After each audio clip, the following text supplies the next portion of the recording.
اللہ تبارک و تعالی ارشاد فرماتا ہے وَاذْكُرُوا اللَّهَ كَثِيرًا لَعَلَّكُمْ تُفْلِحُونَ، اور اللہ کو یاد کرو اور اس کا ذکر کرو بہت زیادہ،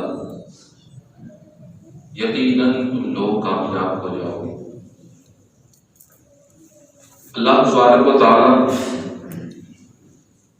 پر ایمان لانے کا تقاضا اس سے محبت کرنا ہے۔ وہ جس سے محبت کرتا ہے اس سے بھی محبت کرنا ہے، اور اس پر ایمان لانے کا تقاضا بھی یہ ہے کہ بندہ ہر وقت اپنے محبوب کا اور اپنے پروردگار کا ذکر کرتا رہے۔ کہتے من احب شیئا اکثر ذکرہ، کہ جو انسان کسی سے پیار کرتا ہے، محبت کرتا ہے، تو وہ ہر لمحہ ہر وقت اسی کا تذکرہ اور اسی کا ذکر بھی کرتا رہتا ہے۔ جس انسان کو کسی سے محبت ہو جائے وہ یہ چاہتا ہے کہ وہ ہمیشہ کسی نہ کسی کے پاس بیٹھ کر اپنے محبوب کا ذکر کرے، وہ کسی نہ کسی بہانے سے بات کو کرتے کرتے اپنے محبوب کے ذکر پر لا کر چھوڑتا ہے، اور پھر وہیں سے وہ اپنے محبوب کا تذکرہ کرنا شروع کر دیتا ہے۔ اللہ رب العزت کی ذات سے محبت کرنا یہ اس کے ایمان کا تقاضا اور کمال ہے کہ ہمارا ایمان اس وقت تک کامل نہیں ہو سکتا کہ جب تک ہم اللہ عز و جل سے حقیقی محبت نہ کر لیں، اور محبت کا تقاضا یہ ہے کہ ہم کثرت کے ساتھ میں اس کا تذکرہ کریں، اسے یاد کریں۔ ہم نے اکثر و بیشتر سنا ہے اللہ کا ذکر کرنا چاہیے۔ جب ہم ذکر سنتے ہیں تو ایک ہی بات ذہن میں آتی ہے کہ سبحان اللہ کی تسبیح پڑھنا، الحمدللہ کہہ دینا، لا الہ الا اللہ کا ورد کر لینا، سبحان اللہ و بحمدہ پڑھ لینا، اللہ اکبر کہہ لینا، لا حول ولا قوت الا باللہ العلی العظیم کی تسبیحات گردان لینا۔ ہم سوچتے ہیں کہ ذکر صرف یہی چیزیں، یہی وہ کلمات ہیں جو ذکر ہیں، اور اللہ کے ذکر کا مطلب اور مفہوم ہم صرف یہی کلمات لیتے ہیں، جبکہ ذکر کا مطلب یہ ہوتا ہے کہ بندہ اپنے آپ کو غافل نہ ہونے دے۔ اللہ کی یاد سے بندہ اپنے آپ کو غفلت میں نہ ڈالے۔ جو چیز اللہ کی یاد سے غفلت میں ڈالنے والی ہو، بندہ اسی غفلت کو ختم کر دے، اور کبھی بھی غافل نہ ہو، تو یہ حقیقت میں اللہ کا ذکر ہوتا ہے۔ اب یہ ذکر کئی طریقے سے کیا جاتا ہے، زبان سے بھی ہوتا ہے، دل سے بھی ہوتا ہے، آنکھوں سے بھی اللہ کا ذکر ہوتا ہے، کانوں سے بھی اللہ کا ذکر ہے، ہاتھ اور پاؤں سے بھی اللہ کا ذکر ہے، دماغ، فکر، خیالات اور تصورات کے ذریعے سے بھی اللہ کا ذکر ہے۔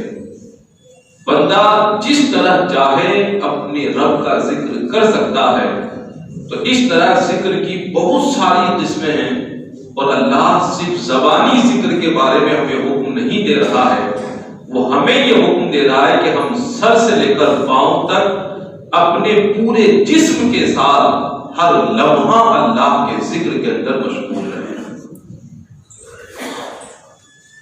اب کس طرح ہم اللہ کے ذکر میں مشغول رہیں گے؟ ہاتھ اور پاؤں کا ذکر ہے کیا؟ دل و دماغ کا ذکر ہے کیا؟ آنکھ اور ناک اور کان، زبان، ان تمام چیزوں کا ذکر ہے کیا؟ ان تمام چیزوں کا ذکر یہ ہے کہ بندہ زبان سے صرف اللہ کی حمد و ثنا بیان کرتا رہے۔ آنکھوں کا ذکر یہ ہے کہ بندہ وہی چیز دیکھے جس کے دیکھنے کا اللہ نے اسے حکم دیا ہے۔ کانوں سے وہی سنے جس چیز کے سننے کا اللہ نے اسے حکم دیا ہے، اپنے خیالات اور تصورات میں وہی چیزیں لائیں کہ جس کے سوچنے اور خیال لانے کا حکم اللہ نے دیا ہے، اپنے دل کے اندر انسان ان تمام چیزوں کے بارے میں غور و فکر کرے جس کے کرنے کا اللہ نے حکم دیا ہے، ہاتھ ادھر اٹھے جدھر اٹھنے کا اللہ نے حکم دیا، پاؤں ادھر چلے جدھر اللہ نے چلنے کا حکم دیا ہے۔ تو یہ وہ تمام جسم کے اعضاء ہیں کہ جب یہ تمام اعضاء اللہ تبارک و تعالیٰ کی رضا کے کاموں میں جب ہلنے لگتے ہیں، حرکت کرنے لگتے ہیں، جب یہ متحرک بن جاتے ہیں، تو اسی وقت ان تمام اعضاء کے ذریعے سے اللہ کا ذکر شروع ہو جاتا ہے۔ یہاں تک کہ اللہ تبارک و تعالیٰ فرماتا ہے کہ عقل مندوں کی نشانی یہ ہے کہ وہ جب خاموش ہوتے ہیں تو اس کائنات میں غور و فکر کرتے ہیں۔ وہ غور و فکر کرتے ہیں کہ اللہ نے پانی کیسے بنایا، آسمان کو کیسے بنایا، زمین کیسے بنائی۔ وہ کسی قوم کے واقعات کو سنتے ہیں تو اس سے عبرت اور نصیحت حاصل کرتے ہیں کہ اللہ نے اس قوم پر اپنا انعام کیوں نازل کیا، اللہ نے اس قوم پر اپنا عذاب کیوں نازل فرمایا، اللہ نے ان لوگوں کو درجے بلند کیوں کیے، اللہ نے اس قوم کو نیست و نابود کیوں فرما دیا۔ وہ کائنات کی ہر چیز میں غور و فکر کرتے ہوئے یہی کہتے ہیں، ربنا ما خلقت ھذا باطلا، اے ہمارے رب تو نے اس کائنات میں کوئی ایسی شے نہیں ہے کہ جسے تو نے بیکار اور بے مقصد کے پیدا فرمایا۔ تو اس وقت ان کا خاموش رہنا، ان کا اس کائنات میں غور و فکر کرنا، یہ بھی اللہ کے ذکر میں شامل ہوتا ہے۔ تو یہ اللہ تبارک و تعالیٰ کا ذکر ہے۔ بندہ زبان سے تو تسبیح پڑھتا ہے، بندہ نماز پڑھ رہا ہے، لیکن اگر اس کا دل اس تسبیح کے اندر موجود نہیں ہے، نماز میں اس کا دل لگا ہوا نہیں ہے، نماز کی طرف اس کا دل متوجہ نہیں ہے، تو اس کا مطلب صرف اس کا ظاہر تو اللہ کے ذکر میں ہے، لیکن اس کا باطن حقیقت میں اللہ کے ذکر سے غافل ہے۔ تو ذکر پورے بدن کا ہونا چاہیے، اور وہ ذکر ہے کیا کہ بندہ اللہ کی اطاعت و فرما برداری کرے۔ اب کوئی ضروری نہیں ہے کہ بندہ مسجد میں بیٹھے گا، تسبیح ہاتھ میں لے گا تو ہی وہ اللہ کا ذکر کر رہا ہے۔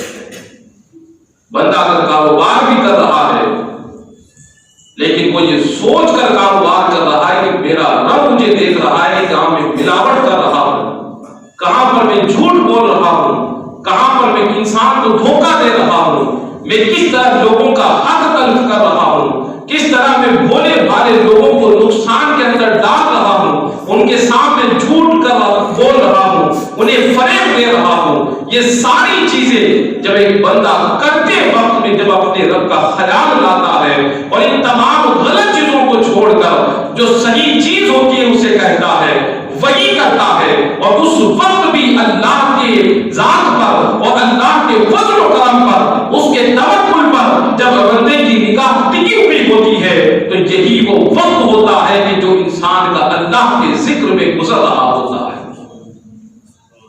وہ مسجد میں نہیں ہے، لیکن پھر بھی اللہ کے ذکر کرنے والوں میں اس کا شمار ہے۔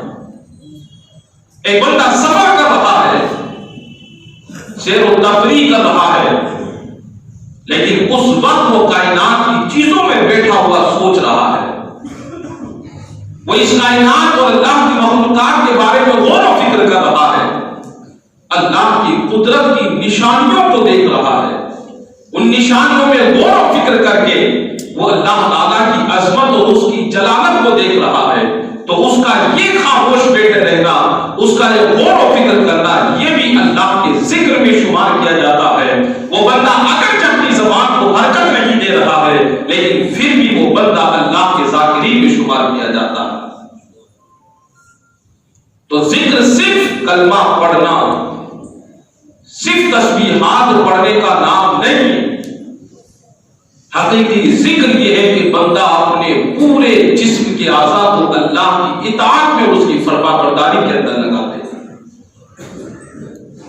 اور جب بندہ اللہ کے ذکر ذکر میں لگ جاتا ہے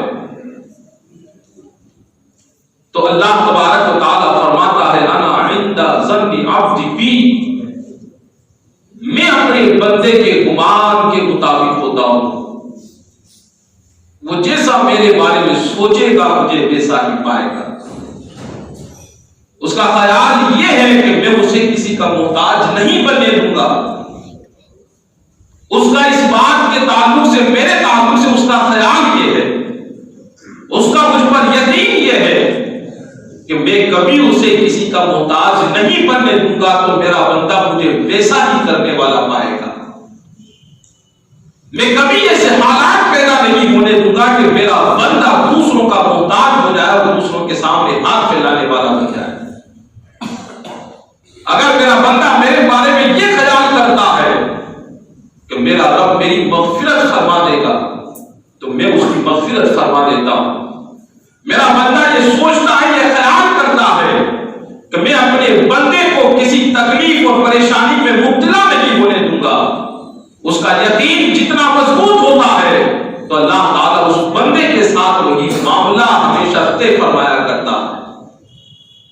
جیسا بندہ گمان کرتا ہے اللہ تعالیٰ کو وہ بندہ ویسا ہی پاتا ہے، اور پھر اللہ تبارک و تعالیٰ فرماتا ہے کہ جب میرا بندہ مجھے یاد کرتا ہے تو میں اپنے بندے کے ساتھ رہا کرتا ہوں۔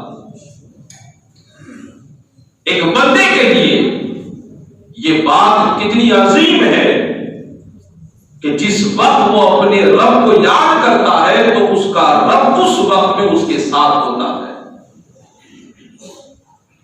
اور کیسے ساتھ ہوتا ہے؟ اللہ تبارک و تعالیٰ حدیث قدسی میں ارشاد فرماتا ہے وہ مجھے جب تنہائی میں یاد کرتا ہے تو میں بھی اسے یاد کرتا ہوں، جب وہ مجھے مجمع میں اور محفلوں میں یاد کرتا ہے تو میں بھی اس سے بھی بہترین محفلوں میں اور مجلسوں میں اسے یاد کرتا ہوں۔ اسی لیے وہ کہتا ہے فاذکرونی اذکرکم، تم مجھے یاد کرو میں تمہیں یاد کروں گا۔ اور جب بندہ یاد کرتا ہے ادھر اس کے دل میں رب کی یاد پیدا ہوتی ہے، اللہ تبارک و تعالیٰ بھی اپنے اس بندے کو اپنے مکہ لامحدود کے اندر، اللہ تعالیٰ اپنے فرشتوں کی جماعت کے اندر اپنے اس بندے کو اللہ تعالیٰ یاد فرماتا ہے، اپنے اس بندے کا تذکرہ کرتا ہے اور اللہ تعالیٰ اپنے اس بندے پر فخر فرمایا کرتا ہے۔ پھر رب کائنات ارشاد فرماتا ہے کہ جب بھی وہ میرا بندہ مجھ سے ایک بارش اگر قریب ہوتا ہے تو میں ایک ہاتھ اس سے قریب ہوتا ہوں، وہ ایک ہاتھ قریب ہوتا ہے تو میں دو ہاتھ قریب ہوتا ہوں، وہ اگر میری طرف چل کر آتا ہے تو میری رحمتیں اس کی طرف دوڑ کر آیا کرتی ہیں۔ اللہ تبارک و تعالیٰ اس بندے پر اپنی رحمتوں کی بارشیں نازل فرماتا ہے جو بندہ اپنے رب کو ہر لمحہ یاد کرنے والا ہو جایا کرتا ہے۔ آج ہم میں سے کتنے ایسے بندے ہوں گے جو اپنے رب کو کثرت سے یاد کرنے والے ہوں گے؟ کتنے ایسے لوگ ہوں گے جو اللہ تبارک و تعالیٰ کا ذکر اور اس کی یاد اپنے دل، دماغ، اپنے تمام اعضاء کے اندر پیوست کیے ہوئے ہوں گے؟ شاید ہم کچھ دیر کے لیے اپنی زبان تو ہلا لیتے ہیں لیکن اس وقت بھی ہمارا دل حاضر نہیں ہوتا۔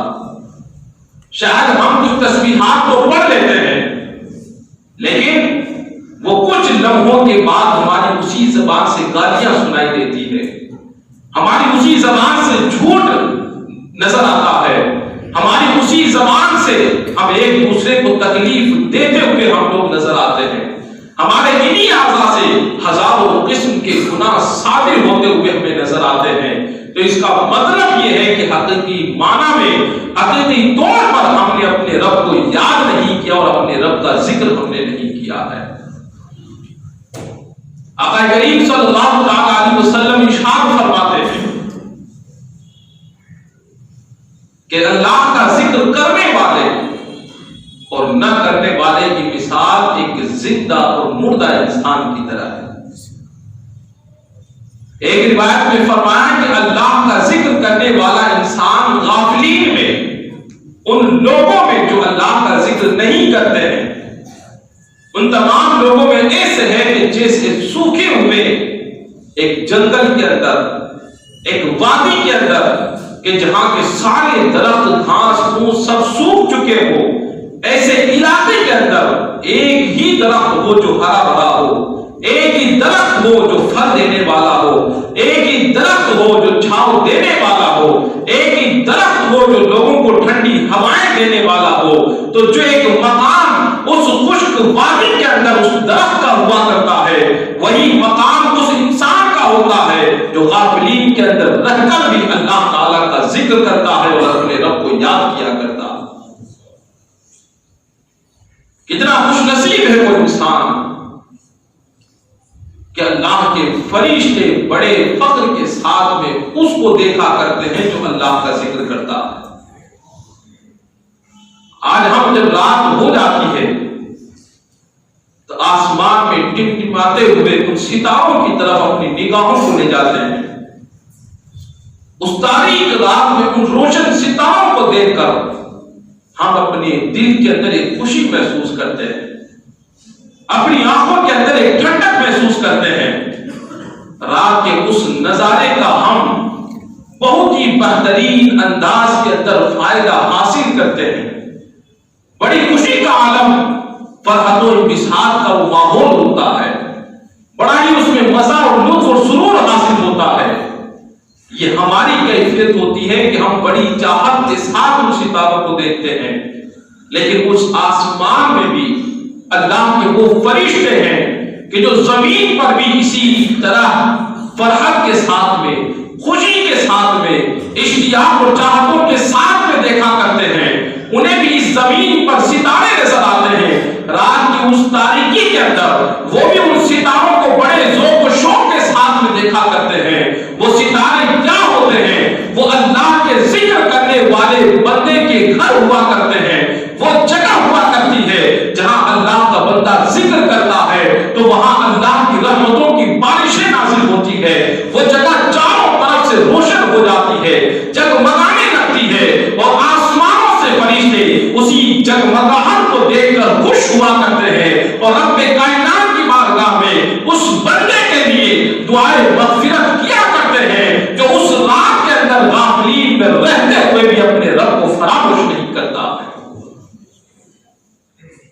آقا کریم صلی اللہ علیہ وسلم نے ارشاد فرمایا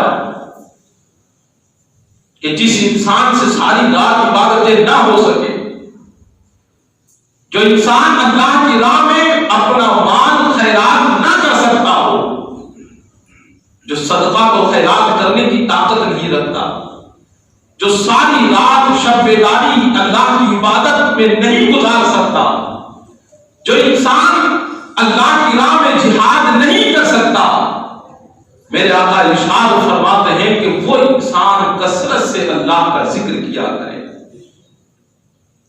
جب وہ کثرت کے ساتھ اللہ کا ذکر کرے گا تو اللہ پوری رات قیام کرنے والوں سے بھی زیادہ اسے ثواب عطا فرمائے گا۔ اللہ تعالیٰ اپنا مال خیرات کرنے سے بھی زیادہ اسے ثواب عطا فرمائے گا۔ اللہ اپنی راہ میں جہاد کرنے والوں سے بھی زیادہ اس بندے کو اپنا ثواب اور اپنا اجر عطا فرمائے گا۔ یہی وجہ تھی کہ اللہ کے پیارے حبیب صلی اللہ علیہ وسلم نے ارشاد فرمایا کہ تمہیں وہ عمل بتاؤں جو تمہارے رب کے نزدیک سب سے بہتر اور سب سے زیادہ پسندیدہ ہے۔ صحابہ کرام نے عرض کیا یا رسول اللہ صلی اللہ علیہ وسلم کون سا عمل ہے؟ آقا ارشاد فرماتے ہیں کہ وہ تمہارے درجات میں سب سے اونچا ہے، وہ اللہ کی راہ میں سونے چاندی خیرات کرنے سے بھی افضل ہے، وہ اللہ کی راہ میں جہاد کرنے سے بھی زیادہ افضل ہے۔ تو آقا کریم صلی اللہ علیہ وسلم نے ارشاد فرمایا کہ وہ اللہ کا ذکر ہے۔ جب بندہ اللہ کا ذکر کرتا ہے تو اللہ کو یہ ذکر سب سے زیادہ پسندیدہ ہوتا ہے۔ تو کسی نے پھر پوچھا کہ یا رسول اللہ صلی اللہ علیہ وسلم کیا اللہ کی راہ میں جہاد کرنے سے بھی زیادہ افضل ہے؟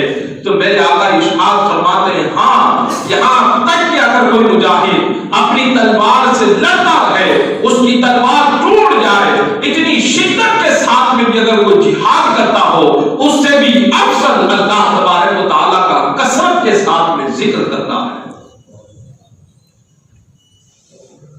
اور اس ذکر کا انعام کیا ملتا ہے؟ اللہ کے میرے حبیب صلی اللہ علیہ وسلم ارشاد فرماتے ہیں کہ اللہ کے ذکر سے بڑھ کر کوئی بھی چیز اللہ کے عذاب سے نجات دلانے والی نہیں۔ آج ہم پریشان کیوں ہیں؟ آج ہم تکلیفوں میں کیوں ہیں؟ اس کی سب سے بڑی وجہ یہ ہے کہ اللہ کے ذکر سے غفلت برتنا۔ جو بھی اللہ کے ذکر سے غافل ہوگا، اللہ تعالیٰ اس کی زندگی کو تنگ فرما دیتا ہے۔ پریشانیاں، مصیبتیں اللہ کا عذاب بن کر اس انسان پر نازل ہونے لگتی ہے۔ اگر بندہ چاہتا ہے کہ میں اللہ کے اس عذاب سے نجات حاصل کر لوں، تو وہ اللہ کا کثرت کے ساتھ میں ذکر کیا کرے۔ حضرت سیدنا یونس علیہ السلام کو جب مچھلی کے پیٹ میں رکھا گیا، کئی سالوں تک آپ مچھلی کے پیٹ میں رہے، اس کے پیٹ سے اگر نجات ملی تو صرف اللہ کے ذکر کی بنیاد پر۔ آج ہمارے یہاں جب کوئی مصیبت، کوئی حادثہ، کوئی پریشانی واقع ہو جاتی ہے، آج ہم کیا کرتے ہیں؟ وہی لا الہ الا انت سبحانک انی کنت من الظالمین کا ورد کرواتے ہیں۔ آج ہمارے یہاں اگر کوئی مصیبت، پریشانی آ جاتی ہے تو کوئی قرآن خوانی کرواتا ہے، کوئی سورہ بقرہ کی تلاوت کرواتا ہے، کوئی آیت کریمہ پڑھواتا ہے، کوئی گھر پہ اذانیں لگواتا ہے۔ یہ کیا ہے؟ یہ سب اللہ کا ذکر ہے۔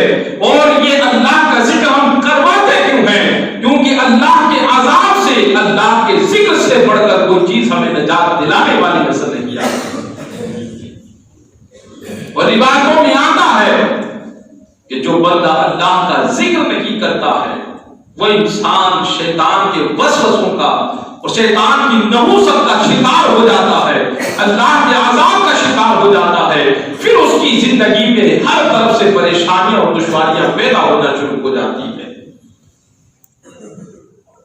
حضرت جنید بغدادی رحمت اللہ تعالی علیہ کی بارگاہ میں ایک خوبصورت ایک پرندہ پیش کیا گیا۔ سیدنا جنید بغدادی رحمت اللہ تعالی علیہ نے اس پرندے کو لیا اور پنجرے میں رکھا۔ ایک دن آپ اس پرندے سے قریب ہوئے، وہ پرندہ اپنی زبان میں آپ سے کچھ کہنے لگا۔ آپ نے پنجرے کا دروازہ کھولا اور اس پرندے کو آزاد کر دیا۔ لوگوں نے پوچھا کہ حضور، اتنا خوبصورت پرندہ بڑی چاہتوں کے ساتھ کسی نے آپ کو تحفے کے طور پر پیش کیا، اور آپ نے اس پرندے کو کچھ ہی لمحوں کے اندر آزاد کر دیا۔ تو حضرت جنید بغدادی رحمۃ اللہ تعالی علیہ فرماتے ہیں کہ اس پرندے نے مجھ سے کہا، جنید، یہ کیا انصاف ہے کہ تم تو اپنے دوست و احباب کے ساتھ رہتے ہو، تم تو اپنے عزیز و اقارب کے ساتھ رہتے ہو، اور مجھے اس پنجرے کے اندر تنہا اپنے عزیز و اقارب اور دوست و احباب سے دور رکھتے ہو۔ آخر یہ کہاں انصاف کی بات ہے؟ اس کا اتنا ظلم تھا کہ میں نے اس پرندے کو آزاد کر دیا، اور جب آپ نے اس پرندے کو آزاد کیا تو اس پرندے نے وہیں بیٹھ کر پھر آپ سے ایک بات کہی اور کہا، اے اللہ کے ولی، یہ اللہ کے نیک بندے، اے جنید بغدادی، میرے گرفتاری کی وجہ کیا تھی وہ میں آپ کو بتانا چاہتا ہوں۔ میری گرفتاری کی وجہ کیا تھی کہ ایک دن میں اللہ کے ذکر سے غافل ہو گیا۔ اللہ کے ذکر سے غافل ہونا تھا کہ مجھے اس قید و بند کی سزائیں بھگتنی پڑی ہے۔ ایک لمحے کے لیے میں اللہ کے ذکر سے غافل ہوا تو مجھے قید کر دیا گیا، اتنی تکلیفیں مجھے برداشت کرنی پڑی، اپنے عزیز و اقارب سے مجھے دور رہنا پڑا، اپنے عزیز و اقارب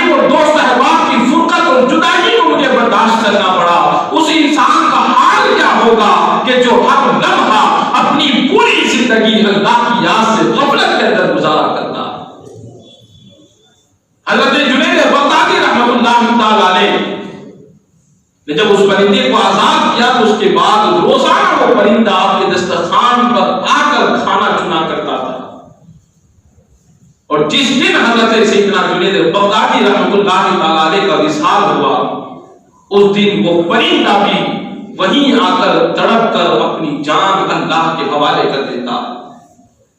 سیدنا جنید بغدادی رحمۃ اللہ تعالی علیہ سے کسی نے پوچھا، انتقال کے بعد خواب میں دیکھا تو پوچھا کہ اللہ نے آپ کے ساتھ کیا معاملہ فرمایا؟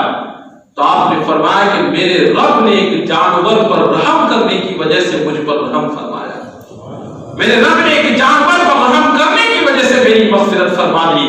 تو اس سے پتہ نہیں چلا کہ انسان جب اللہ کے ذکر سے غافل ہوتا ہے تو مصیبتیں آنے لگتی ہے۔ آج ہم نماز نہیں پڑھتے، پھر شکایت یہ ہوتی ہے کہ نہ جانے کون سا گناہ ہم سے ہو گیا ہے۔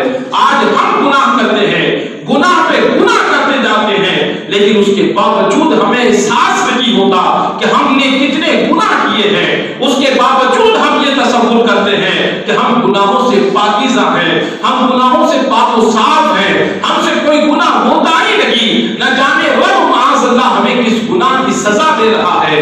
اس طرح کے جملے ہماری زبان پر آ جاتے ہیں، جبکہ کوئی انسان انہی جملوں کو، انہی الفاظ کو اس انداز سے بیان کرتا ہے کہ معاذ اللہ کبھی وہ کفر کی حد تک پہنچ جاتا ہے۔ آج ایک انسان ہزاروں گناہ کرنے کے بعد بھی یہ محسوس نہیں کر پا رہا ہے کہ اس نے گناہ کیا کیا ہے۔ اس کی سب سے بڑی وجہ یہ ہے کہ اس انسان کا دل سیاہ ہو چکا ہے، اس انسان کا دل کالا ہو چکا ہے۔ اور میرے آقا ارشاد فرماتے ہیں کہ جب انسان گناہ کرتا ہے تو دل پر سیاہ نقطہ پیدا ہو جاتا ہے۔ اگر وہ توبہ کرتا ہے، اگر وہ اللہ کا ذکر کرتا ہے تو ایسی صورت میں وہ دبا، وہ کالا نشان مٹ جاتا ہے۔ انسان کا دل پھر سے پاکیزہ، چمکدار اور صاف ستھرا ہو جاتا ہے۔ لیکن اگر وہ پھر گناہ کرتا ہے، توبہ نہیں کرتا، پھر گناہ کرتا ہے تو ہر گناہ کے ساتھ ایک ایک دھبا اس کے دل پر پیدا ہوتا ہے، یہاں تک کہ اس کا دل سیاہ ہو جاتا ہے۔ اور اس کے بعد اس انسان کی کیفیت یہ ہو جاتی ہے کہ اب گناہ کے ہونے کا بھی اس کو احساس نہیں ہوتا، اب گناہ اسے گناہ نہیں لگتا۔ جب اس کا دل صاف ہوتا ہے، ایک وقت کی نماز بھی اگر چھوٹ جائے، جماعت بھی ترک ہو جائے تو اس کے دل کی بے چینی اور بے قراری بڑی عجیب سی ہو جاتی ہے۔ انسان کو کھانا اچھا نہیں لگتا، انسان کو کسی کے سامنے آنا اچھا نہیں لگتا، کیونکہ اس کی جماعت ترک ہو چکی ہے، اس کی نماز قضا ہو چکی ہے، اس سے فلاں کوئی گناہ ہو چکا ہے۔ انسان نادم ہوتا ہے، شرمندہ ہوتا ہے، اپنے کمروں کو بند کر کے اپنے رب کی بارگاہ میں گر گڑا کر روتا ہے کہ مولا مجھ سے گناہ ہو گیا ہے، مجھ سے پاپ ہو گیا ہے۔ اس انسان کو اس گناہ کا اتنا احساس ہوتا ہے کہ ہزاروں مرتبہ توبہ کرنے کے بعد بھی اس انسان کو تسلی نہیں آتی ہے، وہ انسان پھر بھی گر گڑاتا رہتا ہے۔ دوسری طرف وہ انسان ہے جس کا دل سیاہ ہو چکا ہے، وہ ایک گناہ کرنے کے بعد بھی ہنستا ہوا دکھائی دیتا ہے، وہ دوسرے گناہ کی تیاری میں لگ جاتا ہے، یہاں تک کہ ہزاروں گناہ کرتا ہے، اتنے گناہ کرتا ہے کہ اب کوئی گناہ بھی اسے گناہ محسوس نہیں ہوتا ہے۔ اور پھر جب گناہ محسوس نہیں ہوتا، وہی لوگ اپنی زبان سے کہتے ہوئے نظر آتے ہیں کہ نہ جانے ہم سے کون سا گناہ ہو گیا ہے جس کی سزا پروردگار عالم ہمیں عطا فرما رہا ہے۔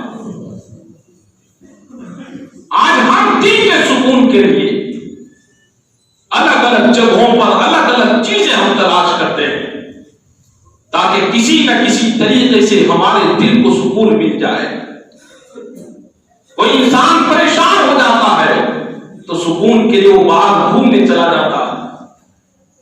کوئی انسان اگر پریشان ہو جائے تو وہ کہیں پر کسی کی آغوش میں جاتا ہوا نظر آتا ہے۔ کوئی انسان کائنات کے عجیب و غریب منظروں کو دیکھنے کے لیے پہنچ جاتا ہے۔ کیوں آئے ہو؟ مقصد کیا ہے؟ کہ دل کا سکون حاصل کرنے کے لیے۔ لیکن دلوں کا سکون عالیشان کوٹھیوں میں نہیں ملتا، اقتدار کی کرسیوں پر نہیں ملتا، سیاست کے عہدوں سے نہیں ملتا ہے، کسی حسینہ کی آغوش میں جانے سے دل کا سکون نہیں ملتا ہے۔ اللہ تبارک و تعالیٰ فرماتا ہے کہ اگر دل کا سکون چاہیے تو وہ دل ہی سے پیدا ہوگا. دل کا سکون چاہیے, اطمینان اگر چاہیے تو وہ دل کے اندر ہی سے پیدا کرنا ہوگا. اور دل کے اندر وہ سکون پیدا کیسے ہوتا ہے؟ تو اللہ خود فرماتا ہے الا بذکر اللہ تطمئن القلوب. خبردار آگاہ ہو جاؤ, دلوں کا سکون اگر چاہیے تو دلوں کا سکون صرف اور صرف اللہ کی یاد اور اس کے ذکر ہی سے حاصل ہوتا ہے. آج ہم باہر تلاش کرتے ہیں, کوئی تعویذ لیتا ہے کہ دل کو سکون مل جائے, کوئی پانی پڑوا کر اسے پیتا ہے کہ دل کا سکون مل جائے. لیکن ہم بھول جاتے ہیں کہ اصلی سکون تو ہمارے دل میں موجود ہے, بس ہمیں اس سکون کے دروازوں کو کھولنا ہے. ہمیں ان دروازوں کو کھول کر اس سکون کو اپنے دل میں آنے دینا ہے. اور اس کا دروازہ کھلے گا کیسے؟ اللہ کے ذکر کے کرنے سے وہ دروازے کھلتے ہیں. میرے آقا ارشاد فرماتے ہیں کہ ہر چیز کو زنگ لگتا ہے, لوہے کو زنگ لگتا ہے. جن چیزوں کو زنگ لگتا ہے ان کے صاف کرنے کا ایک اوزار ہوتا ہے, ان کے صاف کرنے کا ایک ریگمال ہوتا ہے کہ جس کے ذریعے سے اس لوہے کے زنگ کو دور کیا جاتا ہے. یہ دل کی زنگ آلود ہو جاتے ہیں. جب لوہے پر پانی لگتا ہے تو وہ زنگ آلود ہو جاتا ہے. اس دل پہ جب گناہ کا بوجھ پڑتا ہے, اس دل کے اوپر جب گناہوں کا خیال سوار ہوتا ہے تو اس دل پر بھی سیاہی کا زنگ لگ جاتا ہے. اور لوہے کو ہم کسی نہ کسی ذریعے سے گھس کر صاف کر لیتے ہیں. تم دلوں کو کیسے صاف کرو گے؟ تو میرے آقا ارشاد فرماتے ہیں وہ اللہ کا ذکر ہے. تم اللہ کے ذکر کی ضربیں لگاؤ, جتنی ضربیں تم اللہ کے ذکر کی لگاؤ گے اتنا ہی تمہارا دل چمکدار اور روشن ہوتا ہوا نظر آئے. اس لیے سکون ہمارے دلوں میں پوشیدہ ہے, لیکن ہم نہ جانے دنیا میں کہاں کہاں سکون کی تلاش میں بھٹکتے رہتے ہیں. کہ جس طرح ایک مرتبہ ایک جوہری کی ملاقات ایک چور سے ہوئی. اس جوہری کے پاس ایک بڑا ہی نایاب ہیرا اور موتی تھا.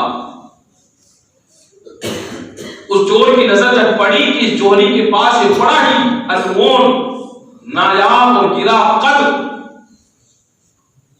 یہ جو ہیرا اس کے پاس ہے یہ مجھے حاصل کرنا ہے. جب رات ہوتی تھی جوہری بڑے اطمینان کے ساتھ میں سو جایا کرتا تھا. چور بے چینی بے قراری میں رہتا تھا کہ کب یہ جوہری سوئے اور کب میں اس کے اس قیمتی ہیرے کو چرا لوں. جب جوہری سو جاتا تھا تو چور پوری رات اس کے کپڑے, اس کے بیگ, اس کے سامان کو تلاش کرتا تھا, لیکن اسے کہیں پر بھی وہ ہیرا نظر نہیں آتا تھا. ایک دن جب صبح ہوتی تو چور کہتا تھا کہ بھائی آپ کا وہ ہیرا تو صحیح ہے نا, کہیں ایسا تو نہیں کہ اسے کوئی چور لے کر چلا گیا ہو. جوہری اپنے لباس میں ہاتھ ڈالتا, نکالتا اور کہتا کہ نہیں میرا ہیرا تو بالکل صحیح سلامت ہے.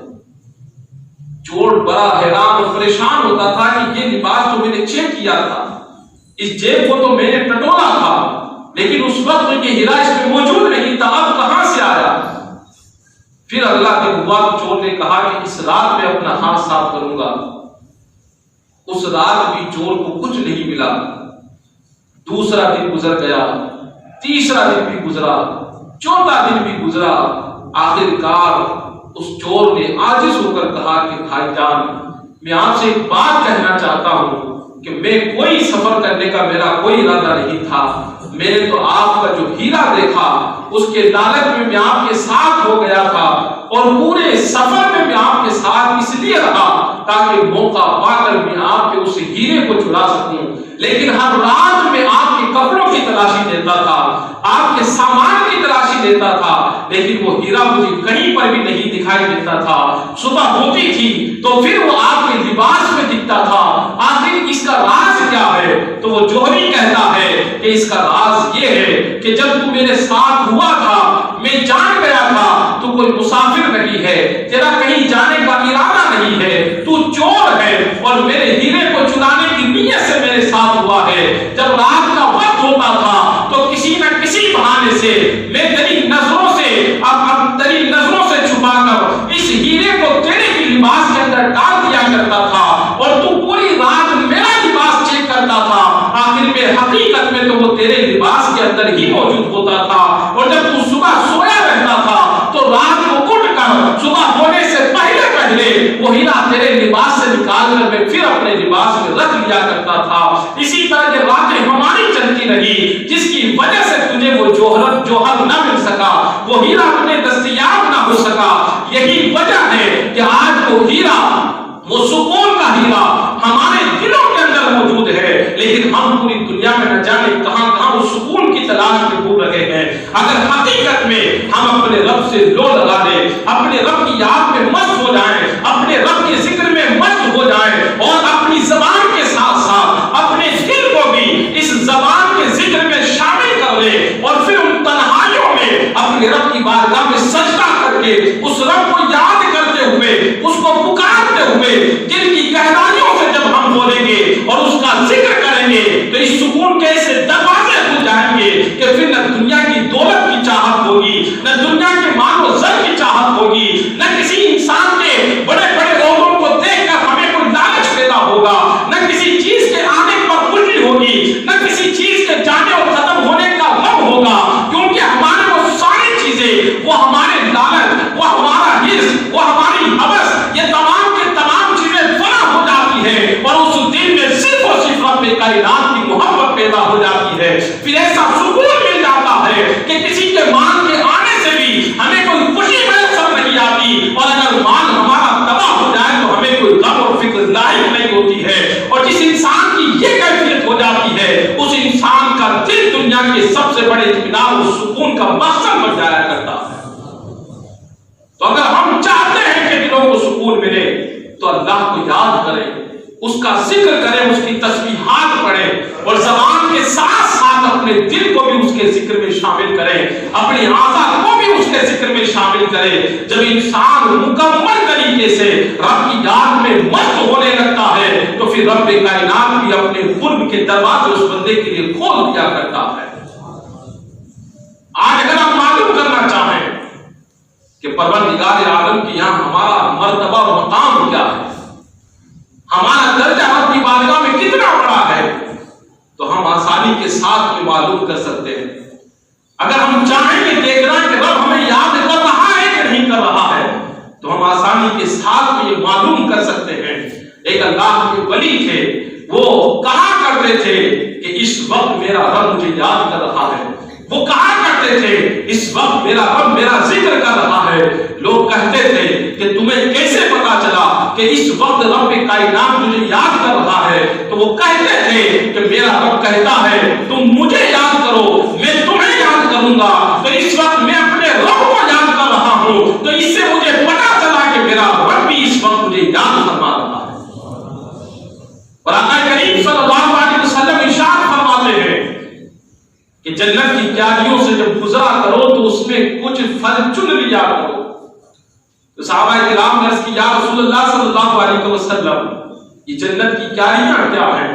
تو میرے آقا ارشاد فرماتے ہیں اللہ کے ذکر کی محفلیں ہیں، اللہ کے ذکر کی مجلسیں ہیں، لہذا جب کہیں گزرو ذکر کی محفلیں دکھ جائیں تو وہاں کچھ دیر بیٹھ جایا کرو، کچھ رک جایا کرو، اور کچھ دیر بیٹھ کر رک کر وہاں سے جو پھل ہے، وہاں کا جو اجر و ثواب و رحمتیں وہ حاصل کر لیا کرو۔ اور اگر تم یہ چاہتے ہو یہ دیکھنا کہ تمہارا رب تمہیں کتنا پسند کرتا ہے، اس کے یہاں تمہارا مرتبہ و مقام کتنا ہے، تو سب سے پہلے یہ دیکھ لو کہ تمہارے یہاں تمہارے دل میں رب کی عظمتیں کتنی ہے، اس کا مقام کہاں ہے، اس کی محبتیں کہاں تک پہنچی ہوئی ہے۔ جتنا تم رب سے محبت کرو گے، جس مرتبے و مقام میں رب تمہارے دل میں ہوگا، اتنا ہی زیادہ اور اتنا ہی اللہ تبارک و تعالیٰ تم سے بھی محبت فرماتا ہے، اور اس کے یہاں پر بھی تمہارا مرتبہ و مقام اسی منزل پر ہوا کرتا ہے جس منزل پر تم اپنے رب کا مقام اپنے دل میں رکھا کرتے ہیں۔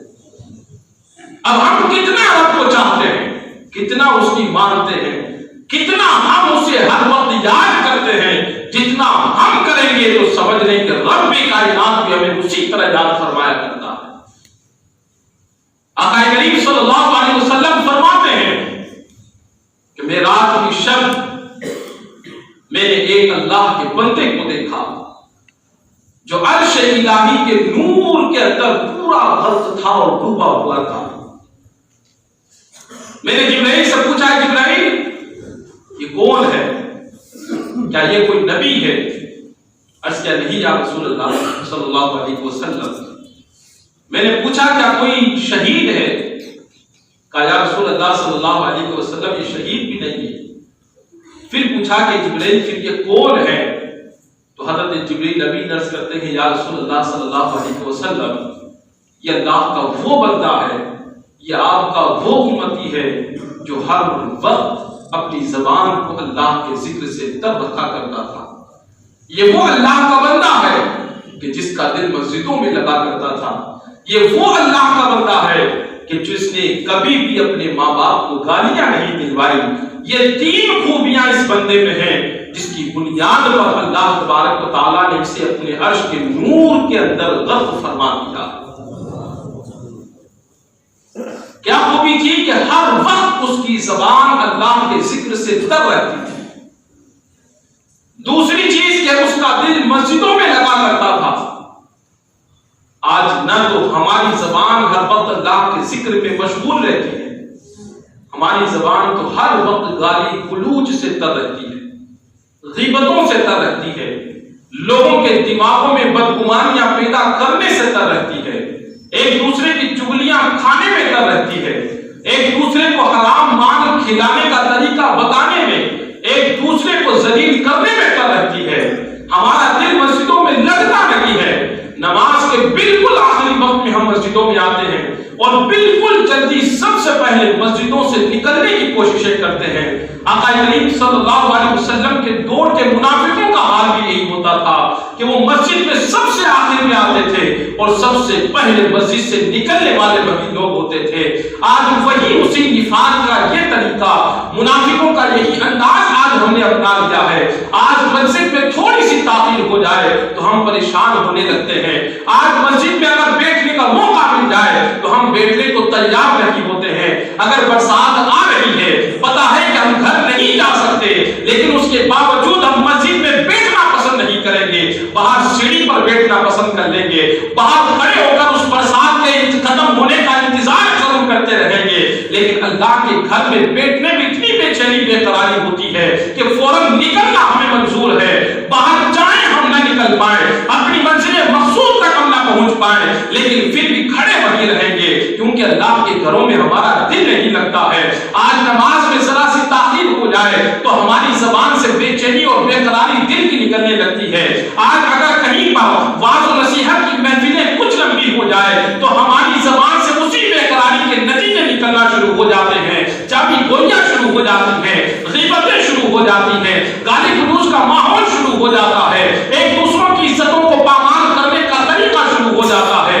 وجہ کیا ہے کہ ہم نے آپ کو اللہ کے گھر میں روکنے کی کوشش کر لی، ہم نے آپ کو اللہ کے گھر میں بیٹھنے کا آپ کا جو ماحول تھا اس کو کچھ زیادہ کر دیا، آپ کے نامۂ اعمال میں نیکیاں ہم نے کچھ بڑھا دی۔ اس کا نتیجہ یہ ملا کہ آپ کے لیے وہی چیز قابل برداشت نہ ہوئی۔ تو یہ وجہ آج ہماری ہے کہ نہ ہماری زبان اللہ کے ذکر سے تر ہے، نہ آج ہمارا دل مسجدوں میں لگتا ہے، اور تیسری بات یہ ہے کہ آج وہ شخص وہ تھا کہ جس نے کبھی اپنے ماں باپ کو گالیاں نہیں دلوائی۔ انسان گالی دلواتا کیسے ہے؟ پہلے وہ خود کسی کے ماں باپ کو گالی دیتا ہے، تب سامنے والا پھر اس کے ماں باپ کو گالیاں دیتا ہوا نظر آتا ہے۔ ہم نے گالی دی تو اس نے ہمارے ماں باپ کو گالی دی، تو ہمارے ماں باپ کو گالی دلوانے کا سبب کون بنے؟ ہم بنے۔ تو آج ہم میں یہ تینوں چیزیں ہی معدوم سی نظر آتی ہے، اور جس کا نتیجہ یہ ہوگا کہ کل قیامت کے دن جو لوگ عرش الہی کے نور میں غرق ہوں گے، اس میں نہا رہے ہوں گے، اس میں اللہ کے نور سے منور ہو رہے ہوں گے، بس اللہ کے انعام اور فضل میں ہم لوگوں کا حصہ نہیں ہوگا۔ اگر ہم چاہتے ہیں کہ رب کائنات ہمیں بھی وہ حصہ عطا فرما دے تو ہمیں بھی اپنی زبان کو اللہ کے ذکر سے تب رکھنا ہوگا، ہمیں بھی اللہ تبارک و تعالیٰ کے گھروں میں اپنا دل لگانا ہوگا، ہمیں بھی اپنے ماں باپ کا تو احترام کرنا ہوگا۔ چاہے کوئی ہمیں ہزاروں گالیاں دے دے، لیکن اس کے ماں باپ بھی تو ہمارے ماں باپ کی طرح ہے، کسی اور کے ماں باپ